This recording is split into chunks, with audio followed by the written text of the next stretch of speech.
Hello दोस्तों, मैं आपकी राधिका और एक सुंदर सा ब्याह गीत लाई हूँ। गर्मी बहुत पड़ रही है। गर्मी में वीडियो बनाना बहुत मुश्किल हो रहा है, तो आप लोग गीत सुनिए। जैसे तैसे बन जा रही है, आप लोग सुनिए और आनंद लीजिए। और जैसा होगा कमेंट बॉक्स में बताइएगा। द्वारा पे बैठल रो मैं बेटी के बापैया, अरे मैया आंगन के बिचरे लालनवा, अरे मैया आंगनवा के बिचरे लालनवा।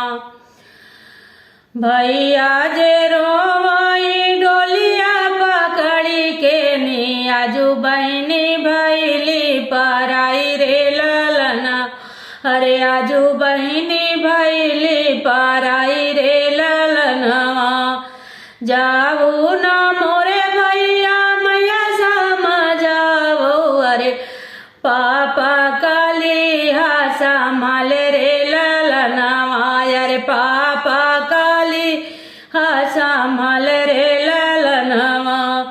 जब आवै मोरे भैया सवन महीनवा, अरे बहिनी काली हा बुलाई रे लालनवा, अरे बहिनी काली हा बुलाई रे लालनवा।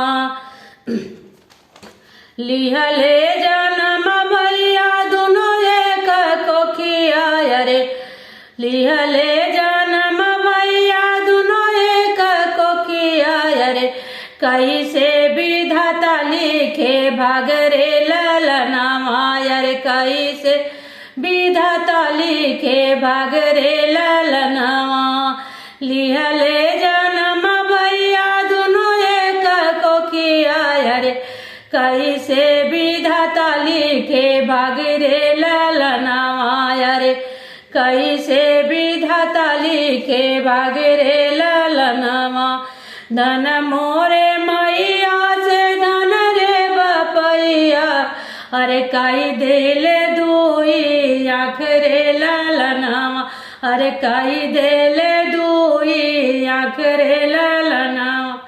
धन मोरे मैया से धन रे बपैया, अरे काई देले दुई आँख रे लालनवा, अरे काई दे दुई आँख रे लालनवा।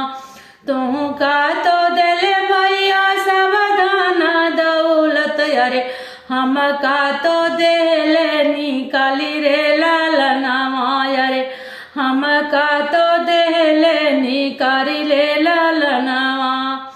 जेहि दिन भैले बेटी तोरा जन्म, अरे वही दिन भैलो पराई रे लालना, अरे वही दिन भैलो पराई रे लालनवा।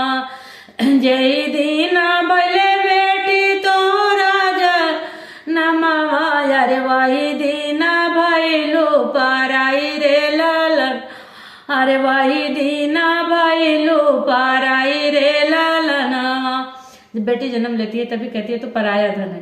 तो वही पिताजी ने कहा कि बेटा जिस दिन जन्म लिया उसी दिन तुम पराई थी। ये तो हमने अपनी संस्कृति निभाया है, ये देश की परंपरा निभाया है। तो आप लोग के गीत कैसा लगा कमेंट बॉक्स में जरूर बताइएगा।